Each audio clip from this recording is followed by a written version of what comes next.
Good morning, good morning, everybody. We're going to get started. Good morning. Good morning. Thank you. Welcome to this morning's program, The Housing's Downturn Effect on Residential Development in the Delaware Valley. I'm Chris Terlizzi. I'm the incoming chair of the Philadelphia District Council of the Urban Land Institute. And I'm so pleased to be joined here today by Tim Hoffman, Associate Director of the Dan DiLella Center for Real Estate here at Villanova. Please join me in welcoming Tim.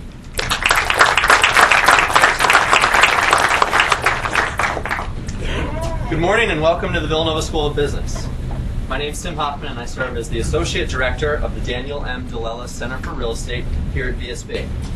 I extend a greeting this morning as well on behalf of Dr. Sean Houghton, who's the Director of the DiLella Center for Real Estate. Right now he's down in Florida. He saw the weather and he got out of here.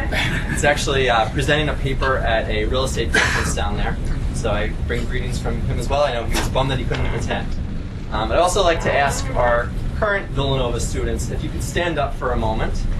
You're kind of peppered into the crowd here, but we've got a couple Villanova students who are leaders in our minor and our real estate society.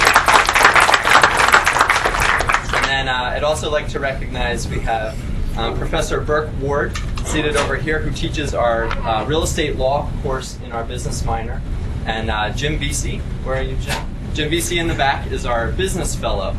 He teaches a real estate investments course as part of our minor. And I'd also like to recognize Ed Leva, who's over here and is on our center advisory board. So thank you to all of you for being here today. The DiLella Center for Real Estate was launched this past April with the goal of providing academic and professional development support to our students in the field of real estate. To that end, we launched a real estate minor for this semester in pretty quick time. And so that has 3 courses, the real estate law, real estate investments, and a real estate development course for our undergraduate students. We also sponsor site visits and expert guest speakers through our active Real Estate Student Society. And then we also support faculty research and scholarship. One of our current priorities that I'm personally working on is on internship outreach for our VSB real estate minors. So if that would be something that your organization would be interested in having a conversation about, please see me after this morning's panel. Another fundamental component of our center's mission is to serve as a thought leadership resource in the business community.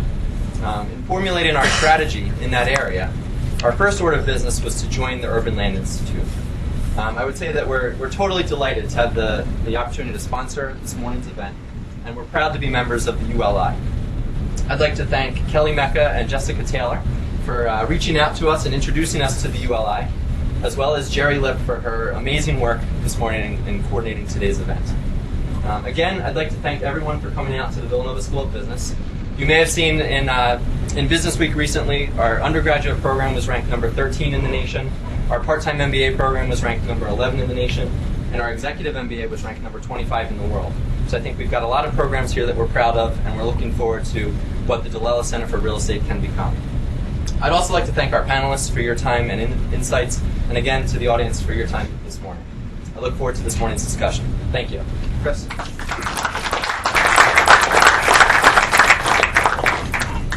Okay, thank you very much, Tim. It's great to know that the university has joined the ULI. As you may not know, ULI is the world's most prestigious nonprofit education and research institute, supported and directed by more than 40,000 members globally. The mission of ULI is to provide responsible leadership in the use of land to enhance our total environment and to support sustainable communities worldwide.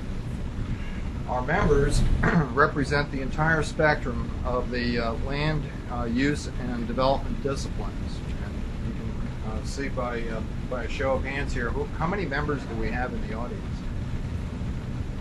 That's terrific, thank you. Here in our Tri-State District Council alone, we are continuing to grow our membership despite the economy, and we now have more than 1,100 members. So that's a tangible testimony to the effectiveness and good work that ULI has been doing in the region. For those of you who did not raise your hands, I encourage you to become members. We have varying levels of membership, and there are many committees. There are virtually dozens of committees for you to become engaged in, and they range from membership to education, public policy, infrastructure, and for those of you who are not from this particular area, our reach extends to southern New Jersey, central Pennsylvania, northeastern Pennsylvania, and northwestern Delaware. So please, if you're not a member, we have membership applications at the registration table, and please encourage you to talk to a membership committee member at the end of the event. It wouldn't be possible to do anything without our sponsors today, and thank you, Tim, and thank you for your support, Tim, at TD Bank and your team. We're all about education at ULI. We have a great program for you this morning, so I think we should get started.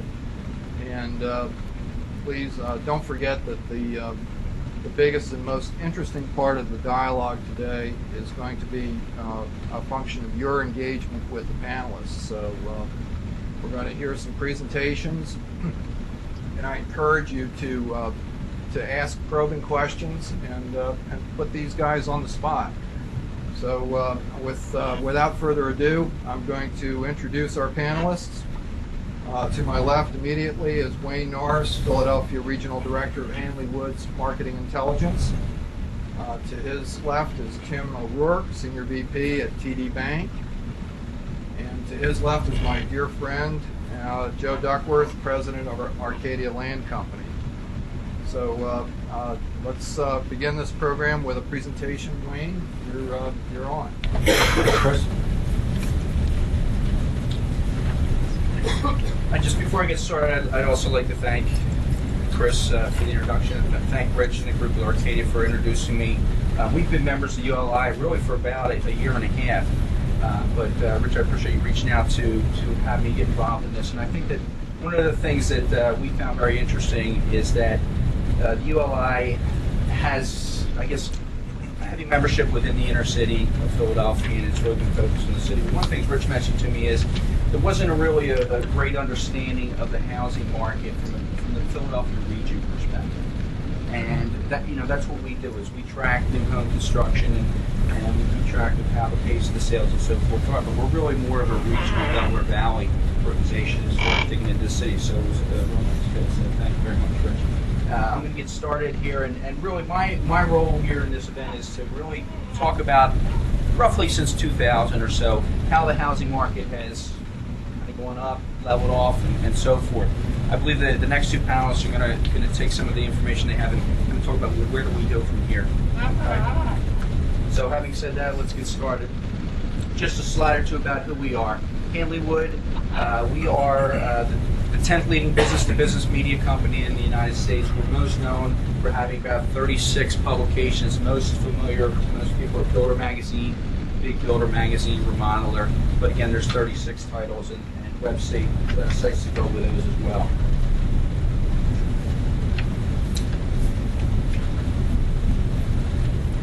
Again, being the leading business-to-business media organization within the new home construction, our market are the building executives, the trade professionals, and the homeowners. We have 4 divisions. Our divisions are business media, again, which is the magazines and websites. We have an exhibition division. We have about 18 trade shows that we own and run. Most popular is World of Concrete, that the presenters actually show up about a week before the event and start building small homes in that event. We have a marketing group. It's a traditional marketing company. We have ourselves, which is a marketing intelligence group. Our organization tracks residential constructions in the top 75 U.S. markets. Detailed trend information on those markets. I'm going to give you a couple of minutes on a national overview, and then I'm going to really get into the area, Philadelphia. So the GDP growth declines. One of the interesting things about the housing market as it went up is traditionally in the past, housing went up as the other leading indicators went up with it, whether it be employment, GDP, or whatever. They were very related. And one of the things that we discovered with this housing rise is that if you look here in Q1 of 04 there and through 06, you can see that things were starting to come down there 04, 05 in some of these numbers, while the housing market was really taking off to its heights in 2005. So there was a disconnect in some of the numbers. Consumer confidence, some of the same things there. If you look at Q4 of 05, right in here, you've got some of the same stuff. Consumer confidence was coming down a little bit. For some reason, the housing market was continuing to explode. Same story with some job growth. Okay, job growth coming down there in 04 and 05 as well. So, you know, a lot of this is the same story. The indicators as to what normally drives a healthy housing market, there was a disconnect. Now we get into new home sales. Okay, well let's not focus on the right side of that for a second. Let's focus on the left side. Okay. You can see that the home sales were extremely high, obviously, in 2006. Unfortunately, this slide, it starts in 2005, but that's where the top was. So it gets back to that disconnect between the two. Existing home sales, the same thing. I'm actually going to jump back there on the new home sales for a second. Obviously, we've had the issues that we've had. Okay, what we've seen is that when it went down, the home sales were going down while a lot of those other numbers were getting healthy again. Okay, employment was strong and so forth, but now housing came down. Well, why was that? Well, one of the big issues that we had nationally, and not as much in this area, but investment. Okay, a lot of investors felt that a home was no longer a place to live, but a home was a place to invest the dollars and, you know, hit the big home run. And particularly out west, down in Florida, Phoenix, Las Vegas, a lot of the areas that we hear about in the news all the time, it was just a tremendous amount of investment. And then when things started getting a little bit shaky, some of the news out there, all of a sudden everybody just selling their homes. And this is what we found, is that it just kind of spiraled down nationally. Okay? Existing home sales, less affected. I mean, everybody, you can see the numbers here. Things are tough if you're trying to sell your own home. There's no doubt about that. But what you can see here is that for some reason existing home sales have held up at a higher rate than new home sales. And really, what our opinion about that is mostly is that it's an affordability issue.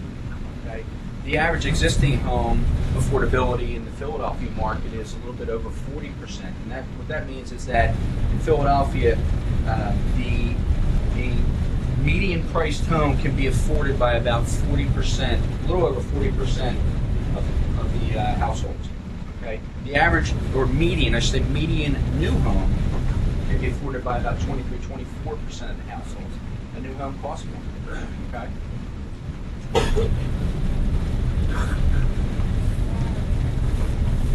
We're underwater right now. I mean, everybody, you know, the housing market is not in great situation now. The underwater means different things. Obviously, we talk about people who are in their individual homes underwater, but you know, this is where we are right now. But there's a lot of issues or a lot of things going on in Philadelphia that are different that are going on in a lot of the other markets around the country. And that's where I'm going to get into now, the local market overview. When we track the local market, to us, it's the 9-county local area, the 5-county Pennsylvania area, the 4-county New Jersey area, as you see there. Okay. We're going to talk about permit history. Okay, and a lot of these slides are, I mean, they're going to kind of go up a little bit and go down to the right. You're going to see a lot of the same stuff. Okay, but if you're looking at here, you can see that the Philadelphia region and most of the counties within the region really have the same scale. We were up above 3,500 permits there for a while annually, and I should say in Philadelphia we were up around 8,000, then we're up around 20,000, now we're down to about 8,000. So we're off more than 50% in permits. Okay, and then basically for anybody who's not, you know, permit is a permit to pull new home construction.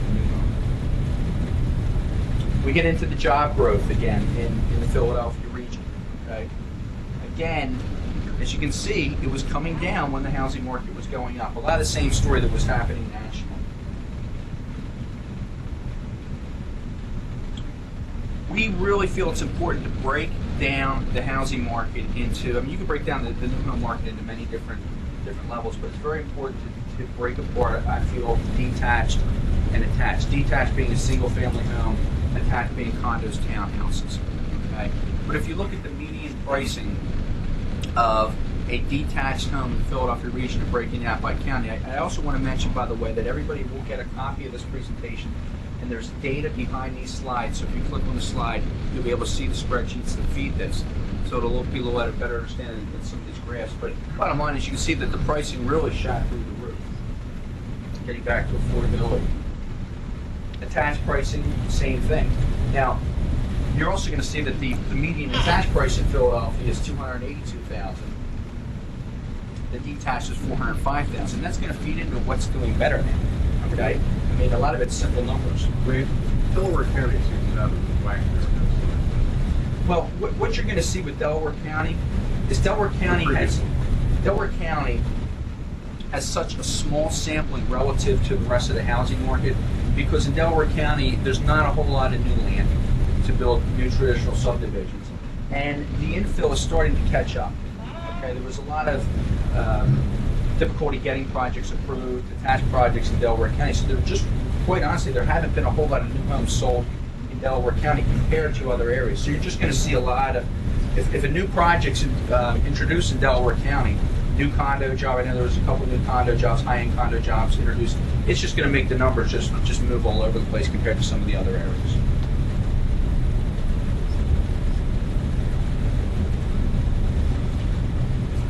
Then we get into actual quantity of new homes sold. One thing I want to point out here as well, though, is that, yeah, it's coming down, okay? But if you look at some of these, you're not seeing just straight on down, okay? Because new homes have held up fairly well in this area, except I'd say until the last 6 to 10 months, maybe, where it's really been hit hard. Existing home sales, you'll see that there's relatively flatness there as well, and specifically compared to new homes, where you've got a high of 447,000 homes in 2005, 287,000 homes in 2008 projected. Okay, so you can see that that's a downtick of maybe 30-35%. Okay, the new home market's down a little bit over 50 right now. Now this is something that I think is a very interesting niche, and something that builders, I feel, have begun to understand the shift in the housing market. Is if you look at these numbers, by the way, are all third quarter, through the third quarter. If you look at 2005, you will see that probably more than 60% of the homes that were sold, and these are new homes, were detached single-family homes. Okay, you had that single-family home, everyone had a single-family home, 3/4 of an acre. That was what was selling. If you look this year, you can see that attached homes have now exceeded detached homes. And I also want to point out that when we're looking at these numbers, we do not include the city of Philadelphia, because quite honestly, we're not tracking the city of Philadelphia back 3 years ago, so we can't give an honest comparison. But it's also, I think, important to understand that pulling the city out, you can see that in the suburbs now, more people are buying detached homes. Now, there's a couple reasons for that. Quite honestly, we get back to the affordability issue. Okay, entry-level homes are attached homes for the most part. Okay, and they're affordable. Okay, the other thing, though, is there's also a shift in the market to where people, we had the energy, I'll call it the energy crisis. Gas was $4.50 a gallon or whatever it was 6 months ago. Okay, that really put a shock into people, and there were a lot of people, and you can see articles in the paper about people who were driving an hour and a half to work, and they felt that they could get the big home in the suburbs an hour away, and they felt it was worth it. And there was a real big shift at that time to say, you know what, we don't want to do that anymore. And number one, we can't afford the gas. But number two, what are we doing to our lifestyle? We're driving 3 hours a day we're spending in the car. And people are really starting to look to live closer to walkable communities in town. And we're not just talking about the city of Philadelphia. We're talking about Delaware County, as we just talked about a couple minutes ago, where these type of projects are selling pretty well because it's what the market's looking for these days. Now we get into the supply. Okay, if you look at the supply of this, you also see that builders and developers have started to make the shift. You've got the sales figures that say, okay, what's the demand there? But now we talk about the supply. The supply is, well, what are they bringing out? Well, this is the proposed and active supply in the market. So you can still see that there's still a few more attached homes than detached homes available for sale. And what that represents is how many units are available in actively selling subdivisions. But if you look at proposed, and what proposed means, these are projects, subdivisions, condo jobs that are in entitlement going for approvals. Those numbers have far exceeded the detached product. Again, builders are making the adjustments. Inventory. Inventory is something that we always hear about when we read the national news, and I had many conversations even this morning where one of the issues that we feel very strongly about here in Philadelphia is that the market is not all that bad when we talk about some of the indicators that are going on in some places nationally, but the news that everybody hears, when you wake up in the morning, you jump on Yahoo, you get on the internet, you look at the Good Morning America or what have you, you hear about high inventory levels, homes just sitting around waiting for people to buy them, side by side by side, high foreclosure rates. In the Philadelphia marketplace, you do see a spike up in inventory, there's no doubt about that, okay? But the inventory levels here are still several months, just several months, 3.2 in the entire region. So that means basically if nobody built any more homes at the current sales pace, there would be no more homes standing in 3 months. Okay. In areas like Las Vegas and Phoenix and so forth, those are matters of years. Those figures are years. Okay. Total unsold units. These are units that are available for sale in active subdivisions. It's a lot of the same story. Again, those numbers have come up, but they're relatively flat. If you're looking again at some of these other markets where sales are coming down like this graph would just shoot through the sky. Again, builders and developers have made the changes and adjustments, not continuing to roll out additional product. One thing that we will say though, if you look here, when things were starting to slow down, the supply really shot up, and that was because builders had been pushing for approvals for years, 2004, 2005, really just let's get as much stuff out there as we can, and that stuff still had to hit the market even though the market was turning. The builders couldn't pull the brakes on that. Now things have settled down there to where they're not introducing as much new product, and it's starting to settle down. This is the resale inventory. Okay, this is monthly resale inventory. No real surprise there that it's creeping up a little bit. There's more new homes on the market, or existing homes on the market than there were before. People are trying to sell their homes. Sales rate, absorption rate is what some people will call this. Anybody in the housing business, this is one of the numbers that everybody talks to me about. What is the absorption that I can anticipate in a subdivision that I'm going to present to the market? Okay. Well, pro forma, which is a term used for a builder or developer who puts together a pro forma, and they have to determine how much they feel they can get for each unit and how fast they can sell them, meaning how many a month, their sales rate. Well, if you look here in 2005 or so, you're going to see that the average communities were up around 3.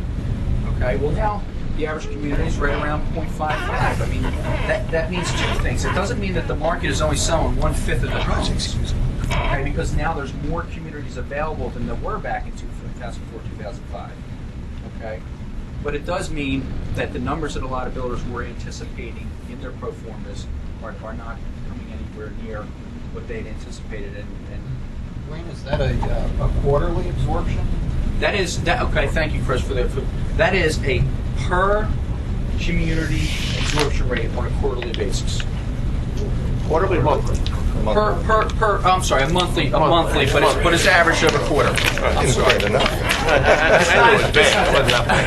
It's a monthly figure, but it's averaged out over quarters. Thank you.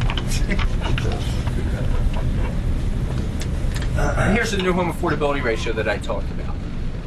And this is why the lower end, the entry level homes are selling, because the attached product, that number will be more towards the 50%. Well, some of the next steps, I think that we have to watch the resale market and the inventory and the resale pricing. I mean, everybody knows that new home builders are competing against the resales, and we really need to keep on top of that market. limit and control investors, it's non-existent today. There's not a whole lot of investors in the housing market, and it never really was a big problem in Philadelphia. Controlling the inventory and incentives, again, I want to point out that I'm putting this in here, but in Philadelphia, we've been very strong. Yeah, there's a lot of incentives out there. It is a great time for somebody to get the type of home they want, but it's, again, not like it is in a lot of the other areas. Looking for land values to stabilize and come down. We talked about this morning, had a couple of conversations where the land sellers are always 6 months or so behind the housing market as far as valuing their asset. Okay, so or more, or they never get there. But that has to happen. I mean, the builders are not going to be making deals on new opportunities with land values as the sellers perceive them today. Okay. Employment concerns. Listen, you know, the trickle-down effect from the housing industry and so forth. We read it in the news. There's a lot of issues with employment, and the near future is looking a little cloudy there as well. So, you know, that has to work itself out. Increasing the growth management, again, supply, and the stock market wealth. I know a lot of the builders are telling me they've got people who are kind of on the edge, but their 401ks went down 30% or more, and they're concerned if they want to pull the trigger on purchasing. Wayne, job picture, our picture compared to other parts of the country, more stable job loss? Yeah, absolutely. The Philadelphia market is more with pharma, and so for you're not hearing about biopharma layoffs and things like that. So that's a great point. Yeah, the Philadelphia market is much more stable than some of the other areas, but the Philadelphia market is also having a reduction in, or an increase in unemployment. There's no doubt about that. And that's one of the key points to understand here, that in Philadelphia, and I was just, another thing we were talking about this morning is pretty much everything's pretty healthy here in Philadelphia with one exception. And that one exception is people aren't buying homes. Okay?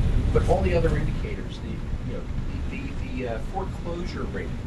Okay, the foreclosure rate in the Philadelphia area is roughly 1 in 2,500 homes are in the process of foreclosure. Okay? That number in some areas in California, Las Vegas, I believe the number might be 1 in 74. Okay, and that's very close to what that number is. Understanding the difference. But when somebody, again, touching on what I talked about earlier, but when somebody wakes up in the morning and they get on Yahoo and they look and they see foreclosures at an all-time high, and the first sentence it says Las Vegas 1 in 74, up 25%, et cetera, that's the news that they see right away. Okay?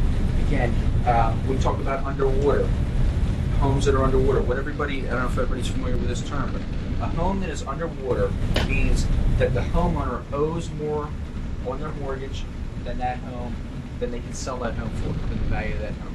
Okay? In the Philadelphia marketplace, 4% of the homes are underwater. Okay? Nationally, that figure just came out. That figure was 18%. Okay? Out in Las Vegas and areas like that, that number is 40, excess of 40 in some of those areas. People just put down 2% or no percent on a home, and they took out adjustable mortgages. Now the rates through the roof. And we'll hear all these stories. That's not a big deal in Philadelphia. It did not happen here in Philadelphia the way it happened in other areas.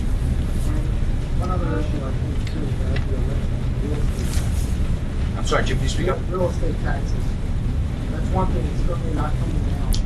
No. Working on an end project product now that's in the mid-sixes. The taxes are in between $16,000 and $22,000 a year. Certainly down at the lower level, we're all sold out. Yeah, absolutely. I mean, you know, real estate taxes, and one thing that builders have always been dealing with is when they compare their homes to an existing home. Okay, a home at the same selling price, almost double the taxes in Pennsylvania. You know, you buy a home, a resale, you might have a $5,000 tax fee annually. For schools, you might be $10,000 on a new home. So there has to be something done there. So down in New Jersey, the rates are even higher. You know, this is, again, the builders are starting to do their homework. They need to really dig down deep into their due diligence on the projects, understand the value of proximity to the light rail walkable downtowns. I mean, that's anybody who's talking to me about. I shouldn't say anybody, but most of the people who are talking about projects are light rail is the term. I hear it in just about every conversation. How close is this to light rail? We need to be close to light rail. And we all look at the Phillies World Series. Okay, so talk about stories. Anybody who drove in to the World Series party, they drove in, found a parking spot, had no problem, right? I know. They said there were 2 million people down there. I know of a ton of people who couldn't get there because they were waiting for the train. Okay, the shift has really been made in this era. People are understanding the value of light rail and living close to light rail. They want to commute. And I guess we'll hold questions off till the end, right? Right, we'll hold questions. Okay. But that's it. That gives you an idea of what's going to happen.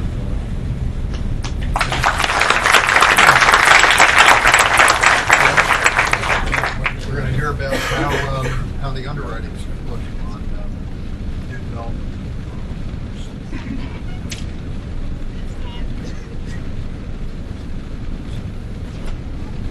It's over to the bottom. It's over to the bottom.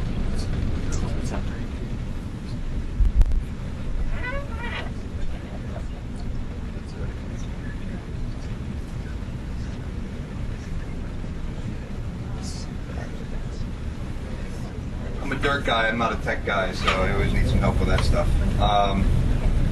My name is Tim O'Rourke, and thank you all very much for asking me to speak. I run the commercial real estate lending group for what is now TD Bank in this market, officially as of November 1st. Previously Commerce Bank, so as everybody in this market knows, we went from red to green in a big way on November 1st. So it's been a great transition for us. It's really going to be business as usual. We are in the market. We are lending money. It's a very opportunistic time for us, and we spend our days working on.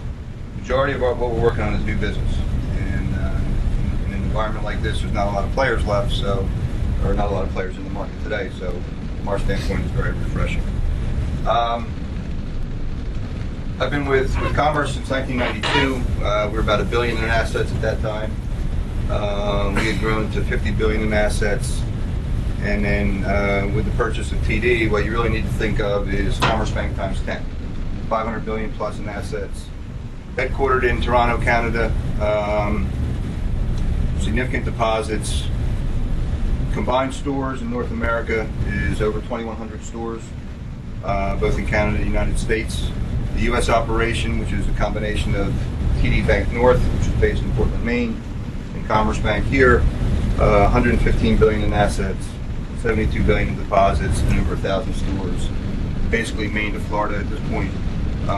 Majority of the stores are Maine to Virginia, and then we're in Southeast Florida.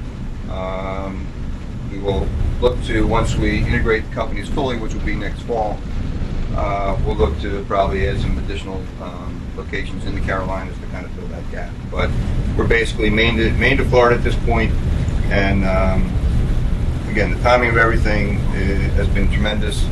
And given what's going on in the market, having the financial strength of TD's balance sheet has certainly helped us.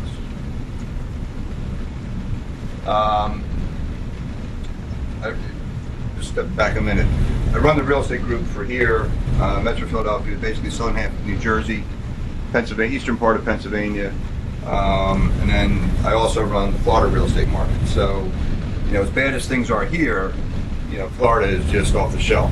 And we were fortunate enough to get down there about 3 years ago. So things had already started to slow down there. And it was the Wild West in that market. And it was just crazy.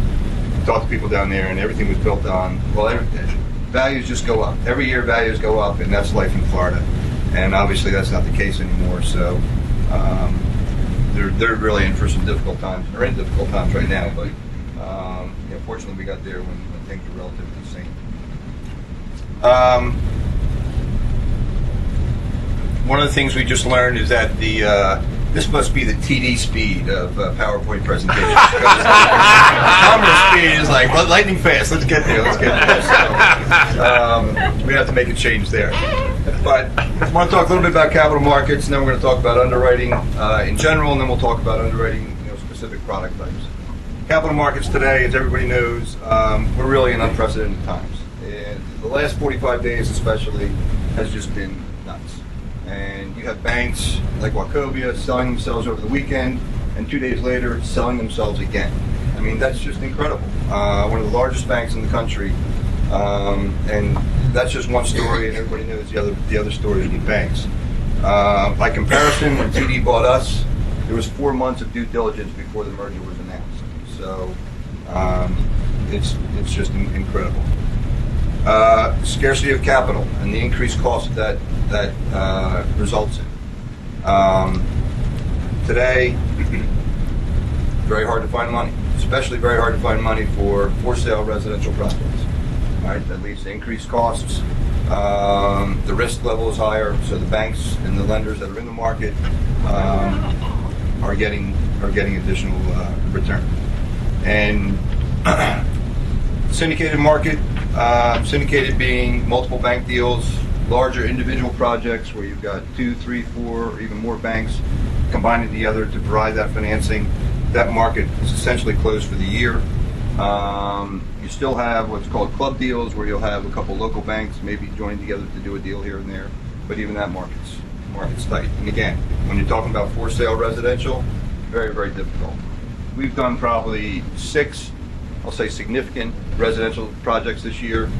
Last one we closed, I think, in the beginning of October.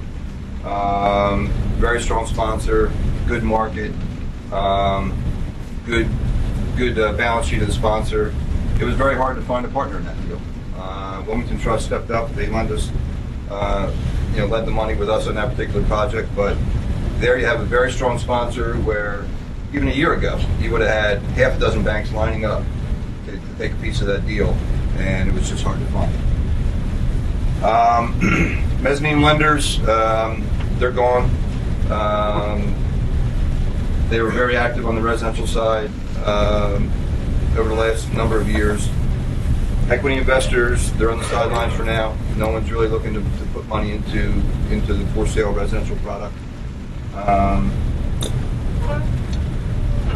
The banks right now are the number one source, and even that, there's less players, and due to the acquisitions, consolidation, due to capital issues.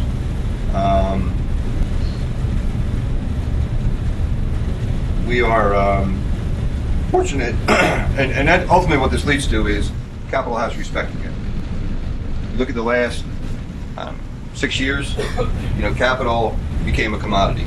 So it was the lowest cost provider got the deal, spreads got squashed, fees got squashed, and terms and conditions got squashed. So it was easy money, and that's all done. We're back to the point where capital has respect. For us, for the banks and players still in the market, that's a good thing, because we can get appropriate returns. And for the developers, actually the returns are not as much of an issue, or the cost of capital is not as much an issue, because the availability of capital is so scarce that if you have capital, the developers are happy to talk to you and willing to talk to you. And we've seen that on a number of different fronts, not just residentially, but on the commercial side, where customers that had no interest in talking to us 2 years ago are, opening the doors, smiles, all the. I mean, they're laying out the red carpet when we come off the elevators, and I mean, it's really, that's what it's come to. And I'm not talking about just small entrepreneurial companies. I'm talking about publicly traded companies that are really having the same struggle. From an underwriting standpoint, just in general parameters, cash is king. Having the ability to write a check, either carry interest, make the monthly interest payments, make a principal pay down because your loan to values are now out of whack because of the valuations of the market, and put equity into the deals. Low leverage, again, we're coming off a period of very high leverage. You have a number of builders who would get a first mortgage or a construction loan with a bank. They'd go out and get secondary financing through a mezzanine lender or other source, and they had leveraged their project costs, up over 100%, 95%. You're not seeing that anymore. Low leverage, a lot of equity are the keys. Recurring cash flow. It really gets to, you're not just underwriting your borrower's project that you're financing, you're underwriting his whole world. What is his source of income outside of this project? So in the event this project doesn't go as planned, how is he going to have the ability to repay? How is he going to have the ability to repay his other projects and other loans? And that gets into contingent liabilities. What else has our borrower guaranteed, or is he on the hook for? And how are all those projects doing? So we're going from a period where a lot of lenders, all they did was underwrite the project. This is a good project, good location, good sponsor, I'm going to do the deal. Now we start with, this is a good project, good sponsor, location. And if you don't have any of that, we're not even going to, you're not even going to get a lender to talk to you. But then you go to the next step, which is, how's everything else doing in their world? And you have, a number of borrowers who have, half a dozen or more projects, and any one of those can be an issue for you. Because now you're not only dealing with those projects, but you're dealing with the lenders on those projects who may be having their own issues. So what impact does that have? So you're looking at the projects, you're looking at the lenders, and you're really, in a sense, underwriting everything they're doing to be able to get comfortable. So it really it's a back to basics market right now. So the lenders that are in it, it's, knowing who you're doing business with, the character, high quality individuals, good balance sheets, good cash and liquidity, and also having, the top projects in the market. Marginal projects now, they were pretty easy to get financed over the years. Again, they're either on the shelf or not getting financed at this point. And then the last thing would be conditions. Again, easy street, last number of years, loans have basically no conditions. Cheap pricing, liberal underwriting, and very few conditions. Now you're seeing a lot more conditions attached to that commitment in terms of it could be minimum liquidity requirements, could be minimum net worth requirements, it could be, and likely would be, sales performance targets. So the borrower is going to give us a projection in terms of how they think they're going to sell this project, and we're going to hold them to that, or hold them to that to some level, so that if the sales don't materialize, we're going to look to have the loan perform as if they did. What that means is the borrower is going to have to write a check to start paying down the loan like they would if the project was selling in accordance with the pace that it was projected. So it gets back to having the capital and liquidity to be able to do that. Because in today's environment, who the hell knows what a project is going to sell? It really, we have this conversation with our customers all the time, is that you're looking at a project, the big question is, do you even go forward with it today? Because if you're not sure what the market's going to be. I had a conversation with a customer yesterday. He's looking at buying lots, a couple projects in New Jersey. The lots were originally the cost to buy them and improve them, but the existing developer has into it. It's $150,000 a lot. He put in an offer of $20,000 a lot to buy them improved as is, and he's still questioning whether or not he's paying too much money, because you just don't know when you're in a market that there aren't that many sales.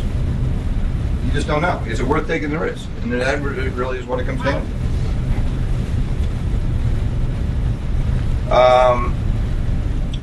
Going specifically to product types, so we'll talk about land loans, land and improvement loans, and construction loans.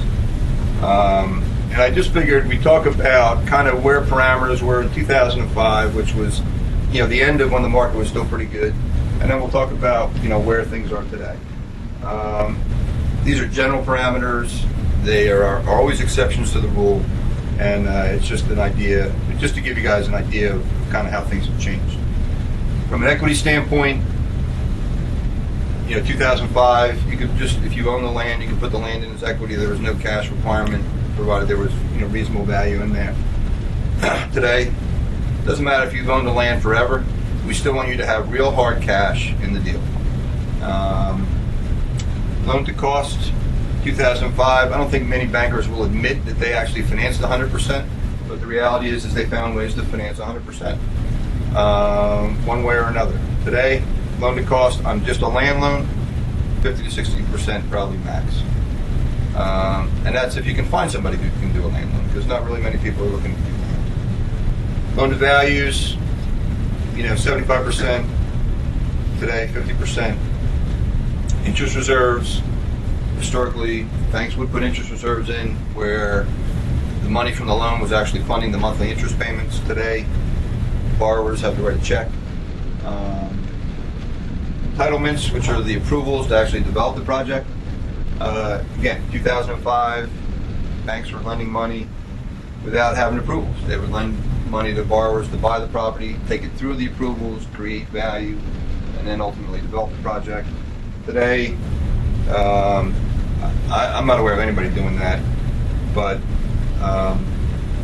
again, if you're looking at a land loan, you're looking at a property that has the approvals in place and is ready to pull building permits and start development. Sponsorship, 2005, I just put varied because you saw a bunch of different, quality of developer being able to get land loans. Today, it's the top-notch, top-tier customers in the market that would qualify.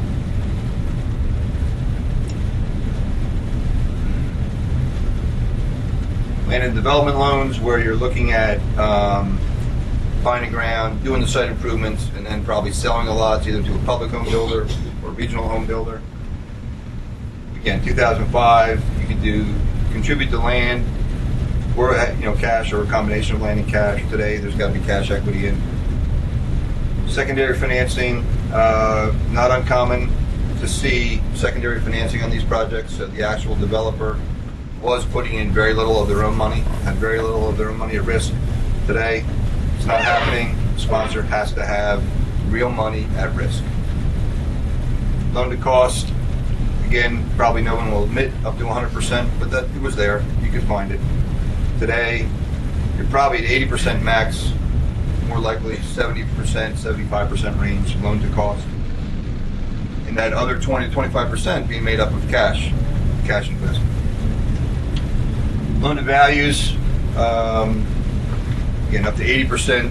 Historically today, 50, 65%, they're going to be pretty conservative numbers. Interest reserves typically would be funded historically. Today, maybe yes, maybe no, depending on the deal, depending on the sponsorship.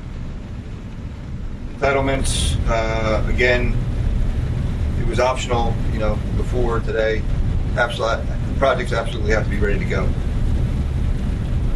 And again, the sponsorship, we saw a lot of varied sponsorship. A lot of people were getting into this business of buying lots, improving them, selling them to Ryan Homes or the equivalent, and it was viewed as kind of easy street, easy way to make money. There's no risk in these deals. Ryan Homes is going to buy these properties.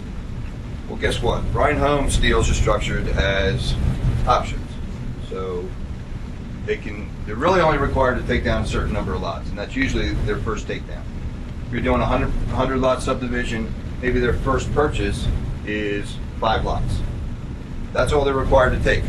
If the market's not there, Ryan Homes closes up shop and they walk away, and the developer's left with the property. So what we saw on those kind of projects is banks underwriting to what the Ryan Homes sale prices were. And Ryan, as people know, typically paid a little bit above market. And so if Ryan leaves, all of a sudden you have a deal that doesn't really work. And there's been a number of jobs in this area where Ryan has packed up and left.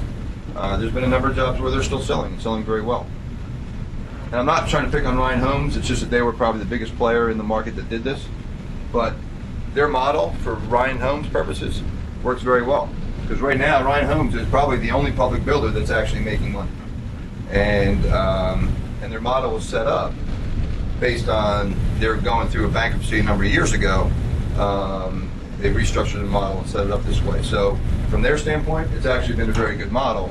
From the underwriting standpoint, people just kind of got carried away with the with the allure of Ryan Homes buying the lots. And pricing, where are we? Oh well, deals have always been either a LIBOR or prime-based deal, and whatever that spread was over LIBOR or prime, today you're looking at somewhere between 100 to 250 basis point premium over what you were paying before. Again, depending on the deal, depending on the sponsor.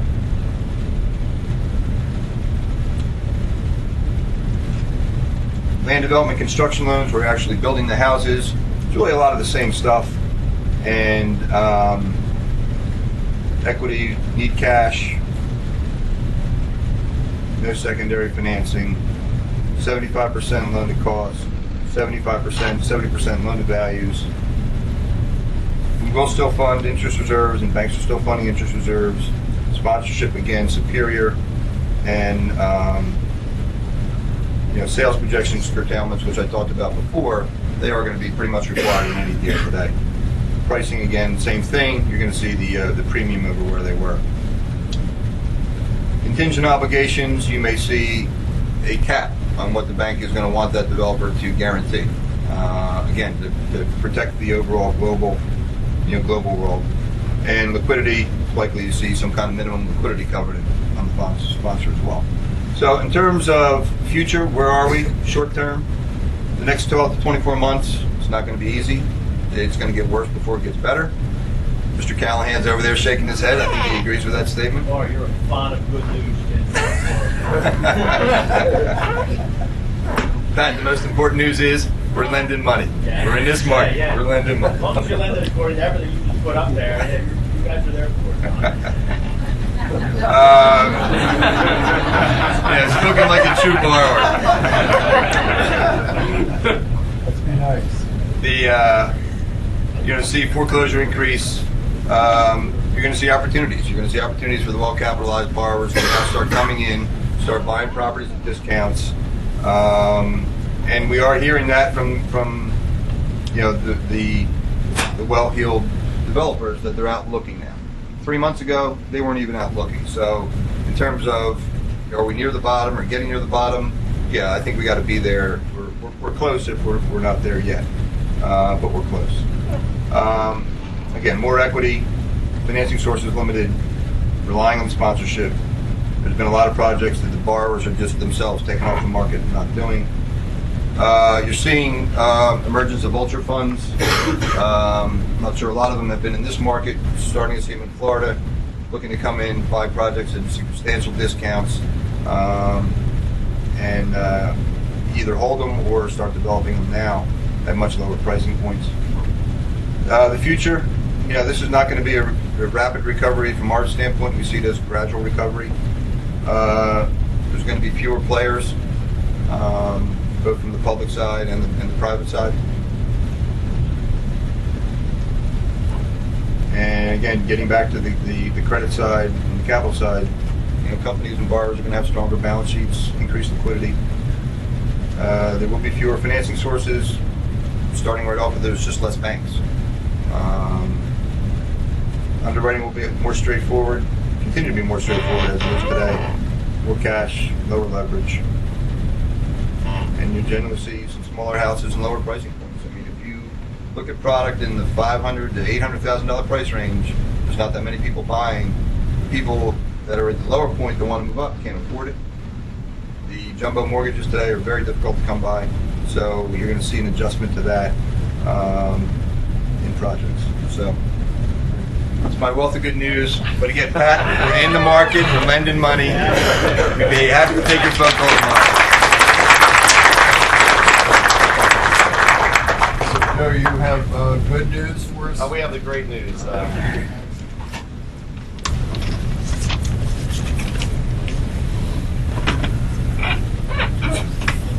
Well, welcome. I am delighted to be here. I'm delighted that ULI has become such a significant part of the real estate conversation in Philadelphia. And I want to thank people like Chris Terlizzi, before him Ken Balin, and before him Carl Dradoff for the immense effort they make to convene these things and to make it happen. I want to thank Rich Wilson of my company, who helped put this together and also helped put my slides together. So I have a couple of obligations to talk about here. First, we are land developers. We're in the sweet spot of this business right now. We focus on land acquisition, entitlements, and we sell lots to builders, and there's lots of builders out there buying now, as you know. We have developed a new business. We are now consultants to developers and to financial institutions in some projects that haven't worked so well. So if any of you have any of those, we are interested in that. We weren't interested in that before, and now we are. Surprise, surprise. We do a lot of things called smart growth.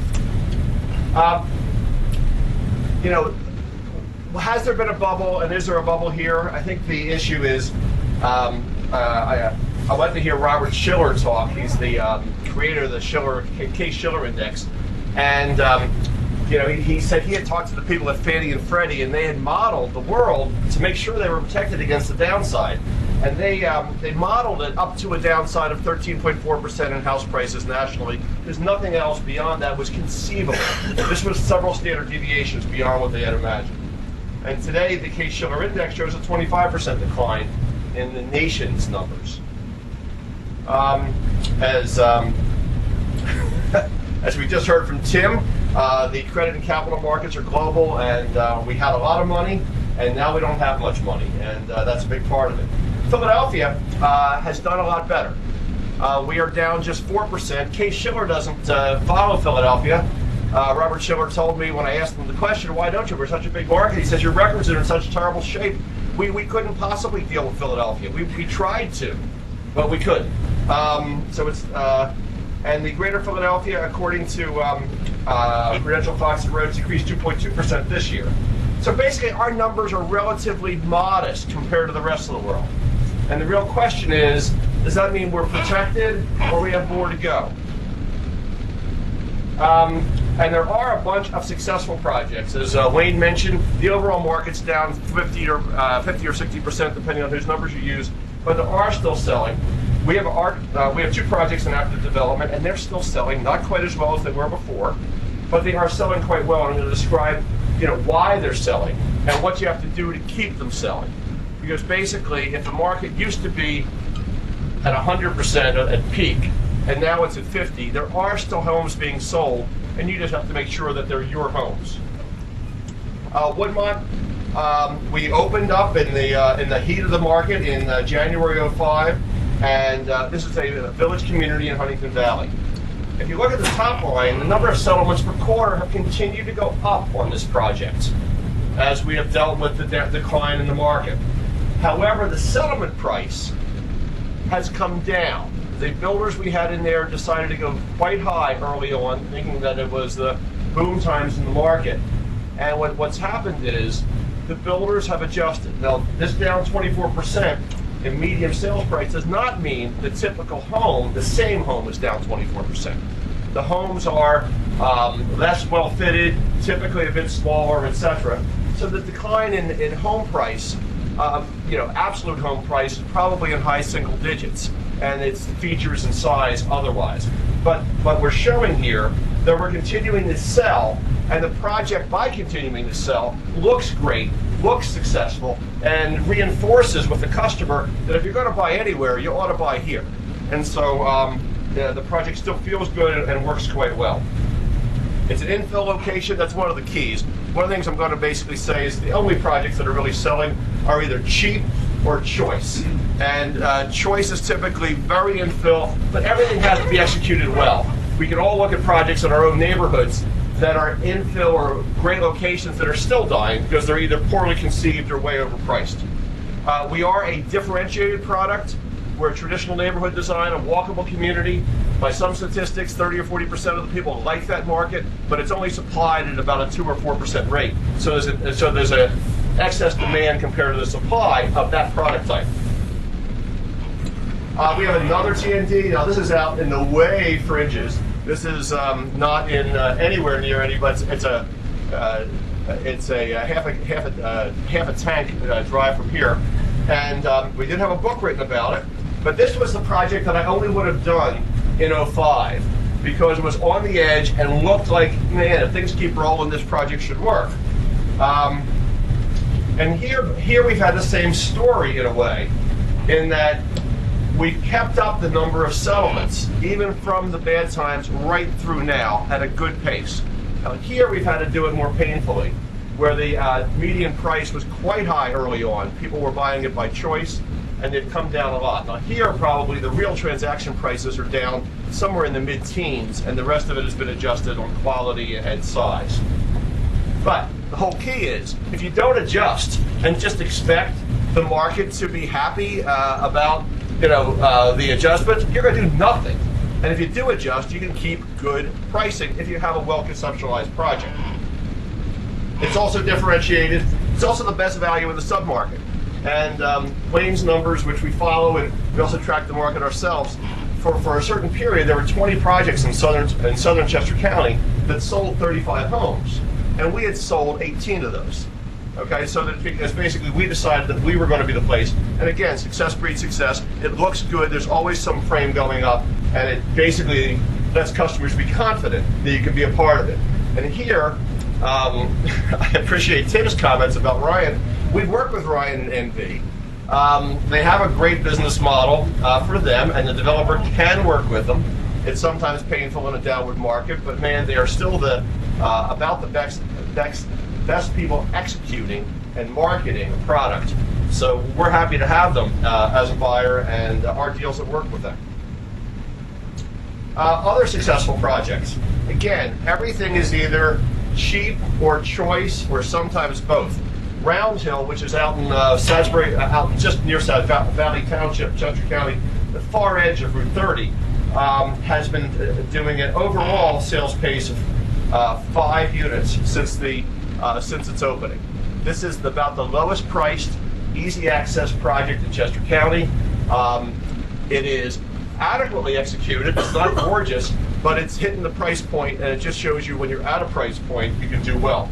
River's Edge, another project in Delanco, same thing. Ryan is also, these are both Ryan projects, both performing at a 5 sales pace. Now, each of these are down in the past couple quarters, but they're still the leading in each of their markets.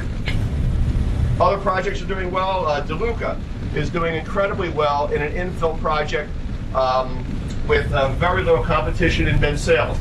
But they're in that evil range, kind of where we are at Woodmont, $500,000, $600,000, $700,000, and still doing very well. So in each niche, if you execute beautifully and you have an infill, the things that are tough are when you're far out and have nothing special going on.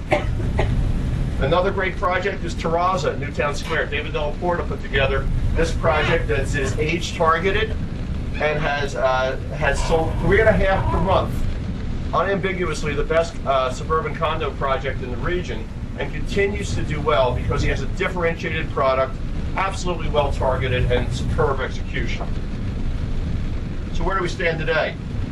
Fewer buyers means lower absorptions. It's bad. I mean, these numbers show that the numbers are down 42%, and we get these courtesy of Deutsche Bank. But you would have thought that those big fancy investment houses would have, and they get their information in fact from Wayne. So we have everything comes from Wayne,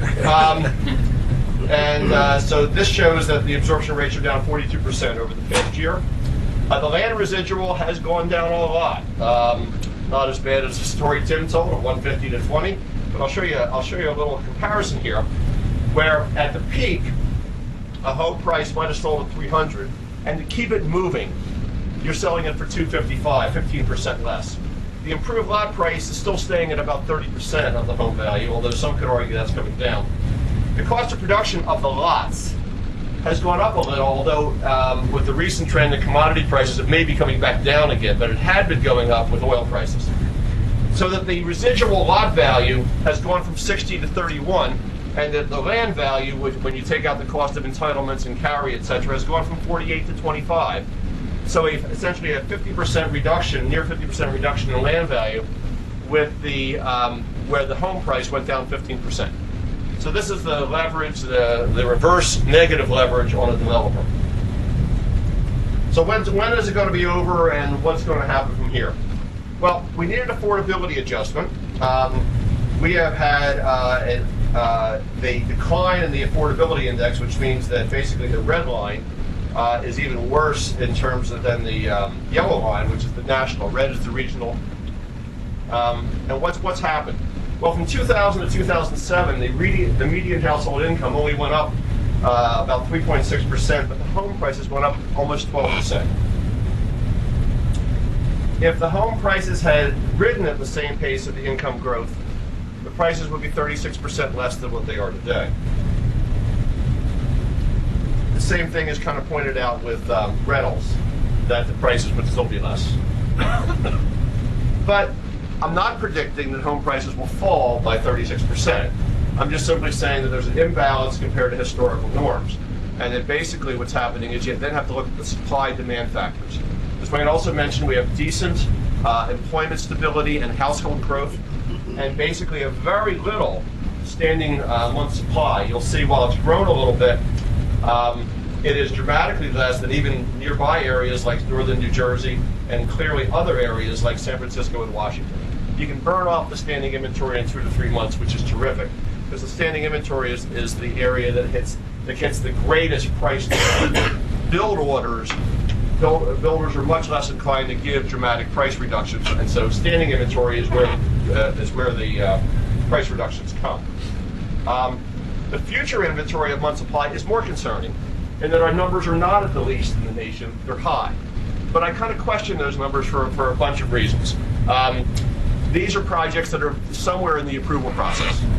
Our approval process is rigorous and tough. And then what most people don't realize is when you succeed and you finish, you really have a momentary success. Because while the subdivision process lasts for 5 years for preliminary plan approval, certain of the DEP and PennDOT permits have a 1 and 2 year lives. And they're very hard to get renewed, and the standards are changing all the time. So that if you've missed your bog turtle clearance review, and you have to go out and do your bog turtle review again, and you find one of the cute little guys this time that you missed last time, you now have your project's gone. So I think that a lot of these won't happen, both for the reasons that Tim's not going to finance them, and Tim's one of the few guys out financing them, and two, the projects are going to go away. The other thing is, in the boom times, projects were conceptualized with infrastructure and off-site costs that can't be sustained in today's market. Those projects are underwater. So while this shows a great deal of future inventory, I think that's relatively modest in reality. What I predict is going to happen, let's see where I'm going to. These are other guys' predictions. I'll give you some other guys' predictions first. We have Moody suggesting that our prices could fall by 9%, but also show that other areas like Miami could fall another 18%. None of these guys have ever been right, but they're all just to give you an idea that they're people going in the right direction. No, by the way, I love ULI, and I have loved it for years. I've been at national, I've chaired the residential councils nationally at ULI, and I hate it for one reason. In 05 and 06, there was no genius when you went to the national meeting that says all this was coming. And so that, don't believe everything you hear at all these meetings, but I'm going to give you a bunch of perspectives. The new home builders, of course, they're always right. They predict the bottom is almost here, and that we're going to recover, and starting in late 09. Okay, so what do you have to do? Well, so I'll give you my prediction now. My prediction is basically that you have to count in each of your submarkets the amount of improved, that is, roads in front of lots, infrastructure in your submarkets. That stuff will be burned off at a discount over the next year, 2 years, 3 years, depending on how much that's supplied in your market. And the good news is you can figure this out by just driving around after getting the list of all the markets and seeing everything that's in that's in your market area. And if you count the number of lots in your relevant submarket, you can figure out how long your supply is going to last. During that period, there'll be no pricing power in the builders. And as a result, those builders are going to stay flat at more or less these levels, is my view, as the incomes come up. Then something very unusual is going to happen. Because in this region, you can't get anything approved in less than 3 years. We're not going, and many of those projects that are shown on the paper lot side are not going to be doable. In certain submarkets, this won't happen everywhere, but where you have inexpensive housing or where you have extraordinarily choice locations, there'll be a shortage of lots in whether it's 2 years, 3 years, some period like this, and you'll get some pricing power in those submarkets. Now there are other submarkets, which are the entire band beyond where nobody was building 6 years ago, where they're still trying to sell expensive homes in those markets. Those markets where people have targeted acre lots for $500,000 to $1 million in the, too far to drive, not heart of the main line or any other equivalent market, are going to be oversupplied for a decade.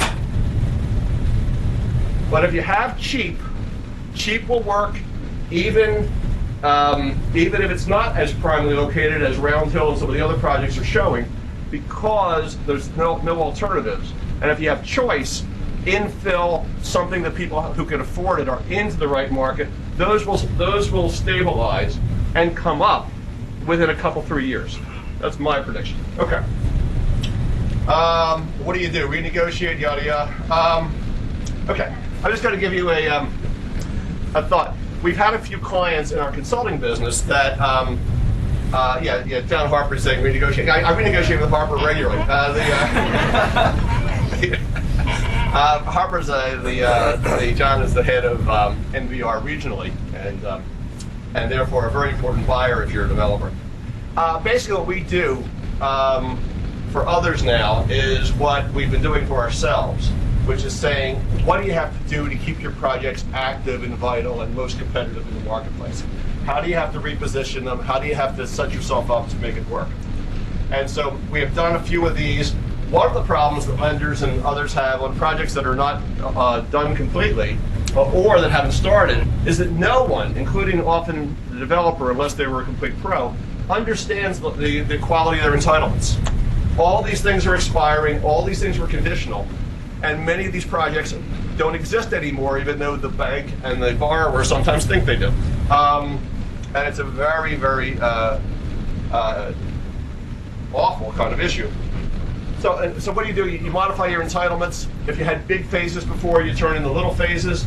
You reduce lot sizes if you can, if you have a jurisdiction, and you never let the project look like a failure. You have to keep up the landscaping, keep everything going, move a house or two so you can have a builder or so. So this is a case study. I might be too long on this, but we actually, with a national developer, we were called in to try to figure out a project which didn't work today, and they were trying to figure out how to cut it down into smaller pieces to work. We did, obviously, some cost cutting, some phasing strategies, and ended up with some significant deliverables. So what do you do now? You plan. There will be future opportunities. This down market won't last forever. This is as ugly as it's ever been. The good news is it's unlikely to get worse from here. But the problem is it's going to take, depending on where you are in which markets, it'll take a little while to improve. Thanks very much.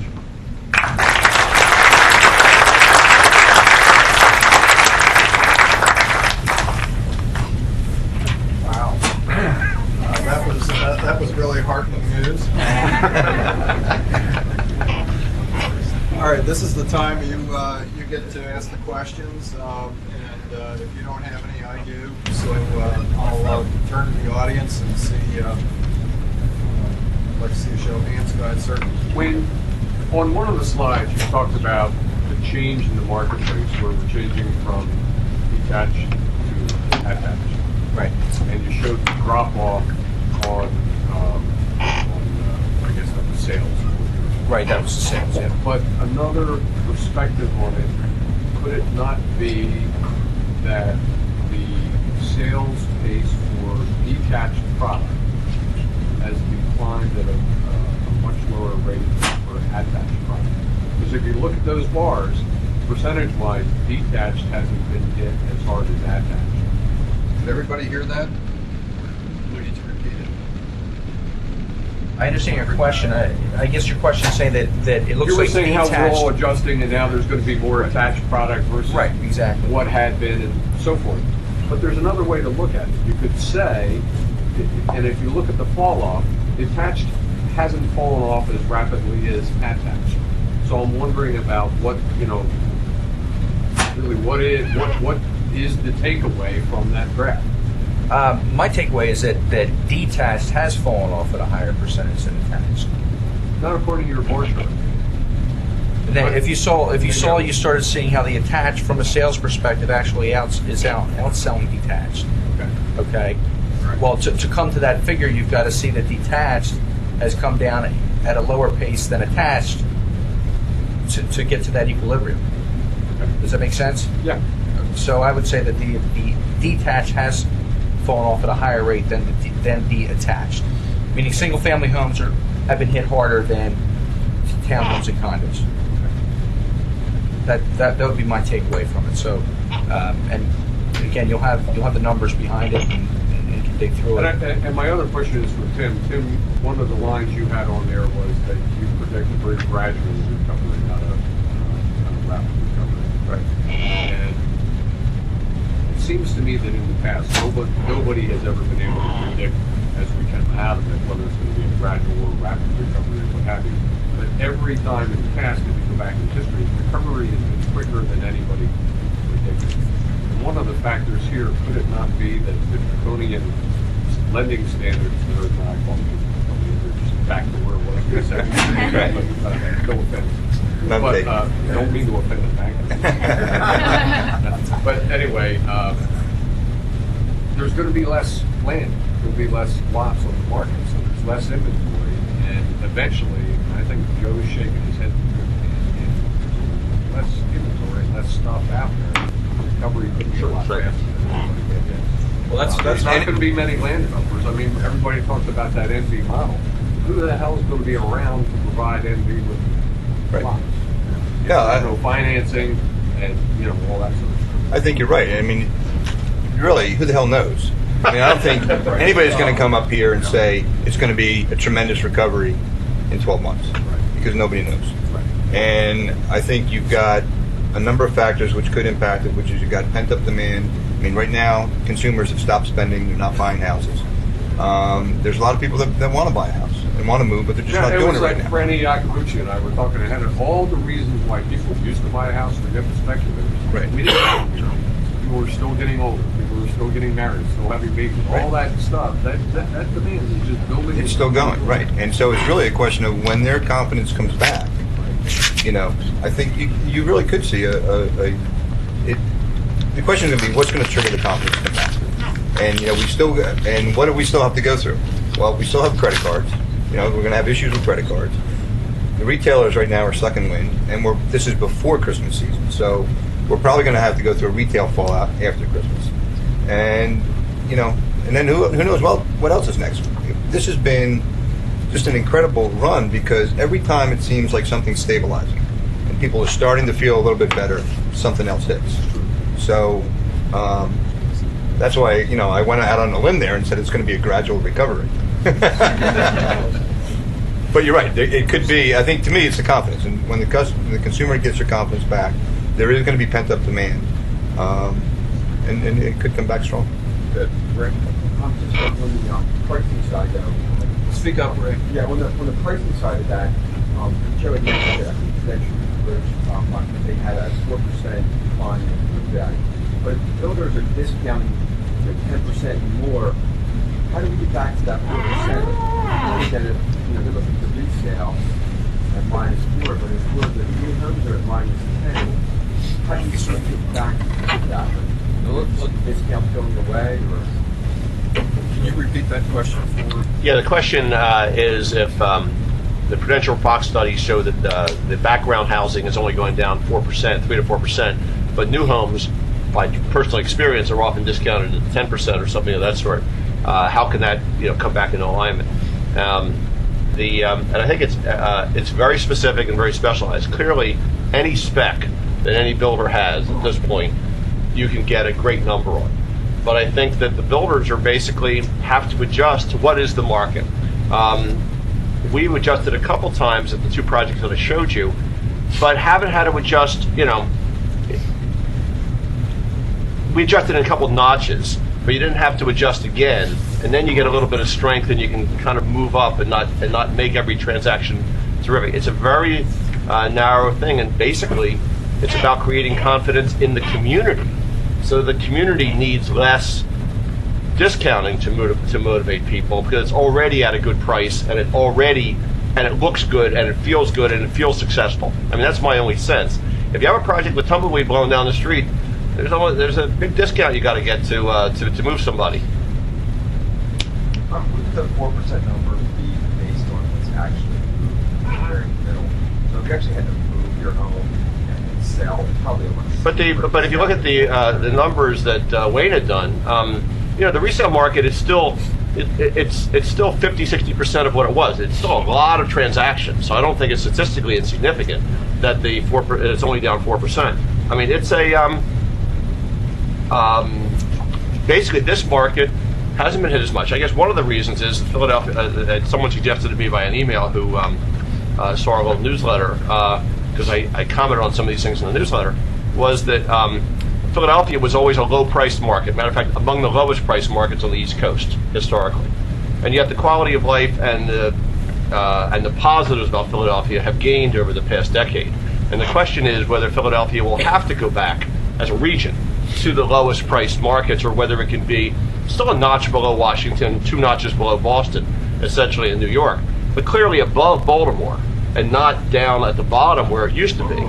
So the notion is that Philadelphia doesn't have to go back to its old equilibrium.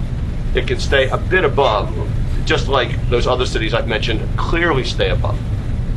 You mentioned that the landfill, that's going to affordability. That's affordability. So you talk about minus 36% off of affordability, affordability.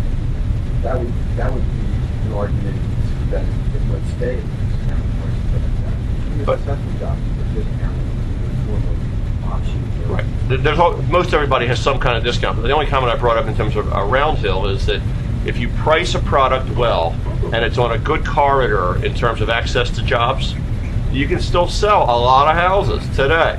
You don't, and I see Tom King nodding his head. He's the Ryan rep on that job. It's like, it works. I mean, everything is not death and despair. But if you have an ordinary project in an ordinary location without a differentiated element where you have to give the customer driving directions that require 5 turns, you're not going to get anybody. Go ahead. Different wing. It's also tracking the rental market, if so, downturn in the sales market, identifying any opportunities in the rental market. The answer first was no, we're not tracking rentals. Although, even not tracking rentals, that we see just anecdotally that there's more people looking to rent than buy compared to 2-3 years ago. But we don't have any hard data on it. People are, a lot of people are afraid to buy a house. Go ahead, sir. You've gone from one extreme to the other, and I understand the consumer confidence and whatnot to get back. But does the government bailout impact you at all? Does it free up any money to develop? Do you see that happening? Well, we're Canadian, so we're not impacted.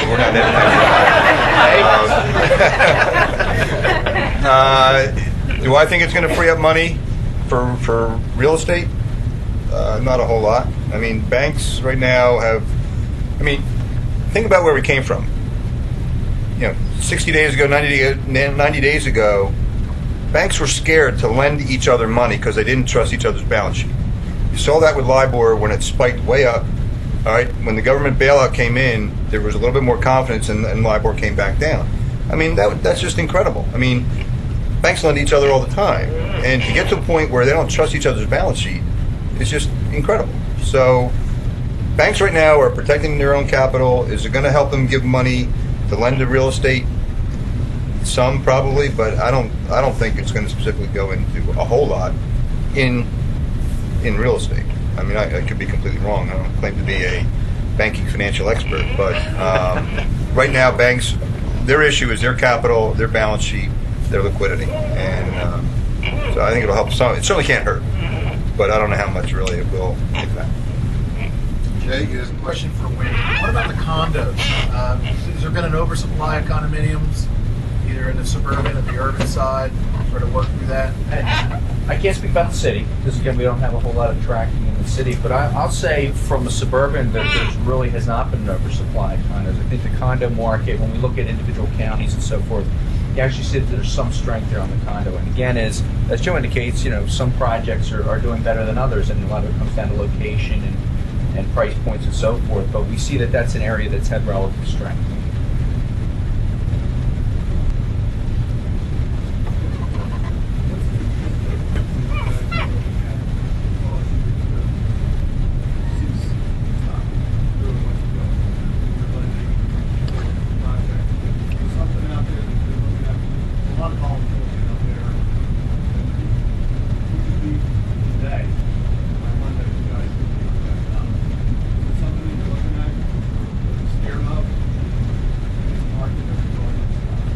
is there any one particular indicator or series of indicators that would cause any of you to just stop what you're doing? I'm scared to land into any job that Pat Callahan's involved in. Why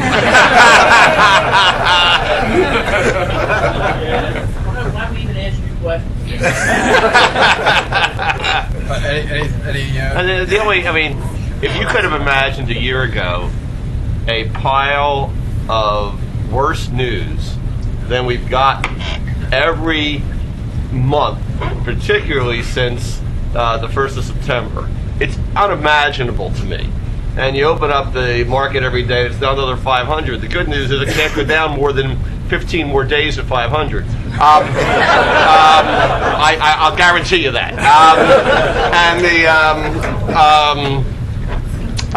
Because I don't think the way they do the index, it can go below zero. So it's so the issue is we trudged along, and you keep your head up, and there are still people in the market because of the necessities.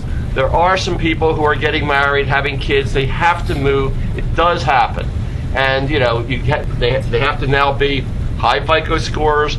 They have to be well motivated, but they're only going to be picking the best of the best in terms of locations and projects, etc. Nobody's going to be betting on a project that looks awful, that has, etc. It's just like it's Darwinian is what's happening right now. I mean, it's and you would do the same thing if you were at the point where you were going to buy something. You'd only buy in those places. Yeah, I mean, we look at things the same way. I mean, from our standpoint, we're a customer-related, relationship-based. So we're supporting existing customers on projects that make sense. We're looking at the same stuff that Joe just talked about. We're doing a lot more research and underwriting to make sure that we're comfortable with providing that financing and taking that risk. So we don't see anything from a market standpoint stopping us from lending, because we're going to lend to good people on good projects. For us, it would be any bank, it would be more balance sheet oriented. So if our non-performing loans spike up to a certain level, then yeah, we're going to say, that's enough. We got to get this under control, and then before we go back into the market. But again, we look at this as an opportunity. It's an opportunistic market. There's not that many people in there, so we can pick and choose with the right sponsors and the right deals that you can get comfortable with. I mean, I'm actually talking to Tim about a deal. Randy? I see some gray hair on that board there. Great gray hair. Do you see any historical benefit from looking back in the 90 recession, 80 recession? Do you see anything that can help us look at this one? I mean, we are in new territory that I see, but there is some similarity. I mean, I do see some positive trends in the rental market. I see vacancy rates going down. I see, lease renewal rates increasing. So there's a pent-up demand in the city. So, I mean, I think overall, we're always optimistic. We're eternally optimistic. We have to. So, just curious. I have first, this is ugly. This is drawn by consumer confidence right now, and no one's seen house prices go down in their lifetime. They flattened in the previous recessions, but nominal prices didn't go down, so it didn't feel like this. So the confidence is the worst. I have a belief that real estate in this area peaked in about July of 2005. I know that because that's when Bob and Bruce sold most of their stock. And it was the clearest indicator that the top had been had. And from that point, we've slid. But nobody's cared in terms of the marketplace. Now the entire economy is in the complete tank and disaster land. The new administration is going to do the greatest amount of intervention that you could ever imagine in our lifetimes. And that are going to include somehow propping up the housing market, because we're at the base of this entire problem. And I think that's going to come through reduced price mortgages, etc., explicit guarantee from Fannie, things of that sort. I don't know the whole list. But I guarantee you that if we were sitting here in May, we will have said confidence has shifted, and they're doing enough that we've stopped the free fall, and that we're going to have a bottoming psychologically in that period. and I think to what Frank was talking about before, I mean, we're getting to the point now where borrowers are running out of money. Banks are going to start taking a lot of properties back, and you're going to see the Tolls, the Pulte's, the Lennars, and the strong local players coming in and being big discount buyers of real estate. So the basis for your cost of your ultimate product is going to be much lower, and that will spur some level of growth. And again, if you're buying a property at 50% of what the existing developer is into it for, or something less than that, you can come in and offer a much more competitive product, and people are going to see value in the pent-up demand that is there. You're going to get some people off the fence and make a decision, and that's what we saw in the 90s when, Toll Brothers, was actually the greatest friend. I was a Continental Bank at the time. They bought a number of projects from us, and they bought them cheap. But they came in and they were able to start selling houses because the market was. You see land deals coming back to you? Who How else? did you? But Yeah. the banking industry. We're starting to see, people are running out of money, and earlier this year and last year, banks would go back, they'd re-underwrite the loan, they'd put in more interest reserves. Can't do that anymore. Values are now coming down, so you are seeing banks. You're seeing banks take stuff back. So. Back there, please. Follow up on what Joe was saying earlier. I saw something, I guess it was said, might come out right here. But the thing that kind of spurred that activity was just what he said, which was the government locked it in with rates and gave credit in 2009. They locked it in for a period of 6 months and they continued to project it. You see that happening, you see that something that is working this market to get us out of here. It's the buyer's tax credit you're talking about, the federal Not tax. that $7,500 thing, that's not really that. But you're Back to the Back- first time home buyer tax credit. You see that coming back? I don't know what they're going to do. The new administration hasn't really telegraphed in any way what they intend to do on this, but they're going to do something, and part of it's going to relate to housing more directly than anything else, because when you think we have it bad here, we don't. I've been on the board of a home builder who's been incredibly successful from 1952 to last year in Detroit. And I was out there on Tuesday, and every project's back to the bank. Their level of activity is not like ours is 50% or so of prior. It's 10% of prior. It's most of the home sales are foreclosures. So we have one of the best markets. So if you imagine you have the Detroits, the Vegases, the South Floridas, etc., with the political pressure that they're going to give, they're going to make something happen. The government wouldn't intervene in this market because we're not that bad, but we're going to get the benefit because they have to intervene elsewhere. And if I could add to that, Chris, down at the Big Builder Convention 2 weeks ago, there were several CEOs from major public builders who were laying out a plan that they were going to present to Congress and the new administration, and it's going to be much more dramatic than $2,000. The challenge there is they haven't gotten very far with it because it's a new administration and they haven't really had an audience. Well, you've got some of that going on too, but there's obviously the builders are trying to get something like that through, and it'd be pretty dramatic. All right, this is the last question. We're going to have to wrap it up. How do we get the trust back?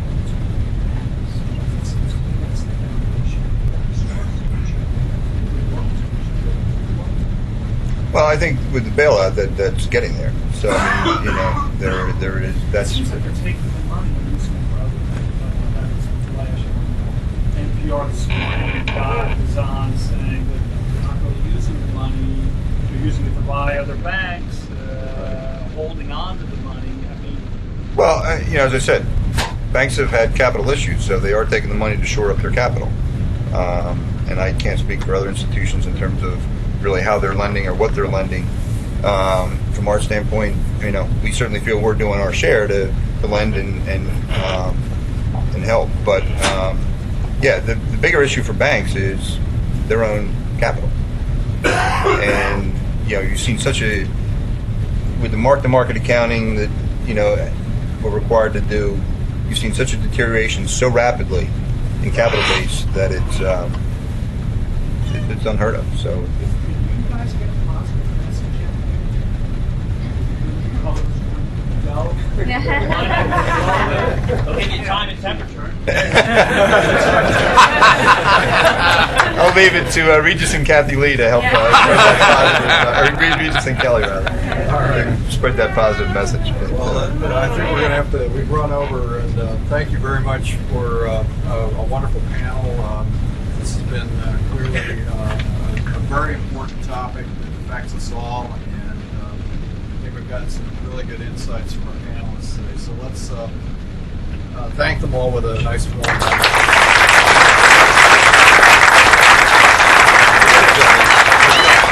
Before we go, there's one more housekeeping matter. I want to give special thanks to Rich Wilson, Kelly Mecca, who are young leaders in ULI who put this together. And we're going to have, as we do, following every program, a drawing for some books. And I'm going to ask Rich and Monica to come up and do the drawing and announce the book winners. I'm going to draw 4 names. Deepika Gupta, Christine Flynn, Hey. and Stephen Ottman.